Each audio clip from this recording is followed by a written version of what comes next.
Julurupadu market యార్డ్లో పత్తి కొనుగోలు చేయాలని డిమాండ్ చేశారు రైతులు. ఇక భద్రాద్రి కొత్తగూడెం జిల్లా జూలూరుపాడు ఖమ్మం ప్రధాన రహదారిపై రైతులు ధర్నా నిర్వహించారు. అధికారుల నిబంధనలు తమకు ఇబ్బందిగా ఉన్నాయని ప్రైవేట్ ట్రేడర్స్ పత్తి కొనుగోలు నిలిపివేశారు. ఇక తెల్లవారుజాము నుంచి జూలూరుపాడు ఉప మార్కెట్కు పత్తిని తీసుకువచ్చారు రైతులు. అధికారులు స్పందించి తక్షణమే కొనుగోలు చేసి ఈ విధంగా చర్యలు తీసుకోవాలని కోరారు పత్తి రైతులు. అధికారులు వచ్చి కొత్త నిబంధనలు పెట్టాలని చెప్తున్నారు. ఆ నిబంధనలు ఏంటో మాకు చెప్పరు. వీళ్ళు ఆపారు, మా మార్కెట్లో పత్తి ఆపారు. ఇంతకు ముందు గిట్టిన రేటు ఇప్పుడు ఎందుకు వ్యాపారంలో గిట్టట్లేదు? సీసీ అధికారులు ఏం చెప్పారు బహిర్గతం కావాలి. వాళ్ళు ఈ రేట్లు చెప్పి ఈ రేట్లు కొనమన్నారు, ఆ రేట్లు అయితే మేము కొట్టలేదు అనేది బహిర్గతంగా చెప్పట్లేదు.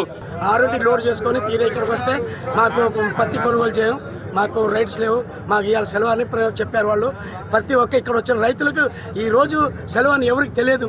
కాబట్టి ప్రతి ఒక్క రైతులకి ఇక్కడ పత్తి కొనుగోలు చేయాలి. లేని పక్షంలో అక్కడ సీసే దగ్గరికి వీళ్ళే అక్కడ పంపించే మార్గం చేయండి.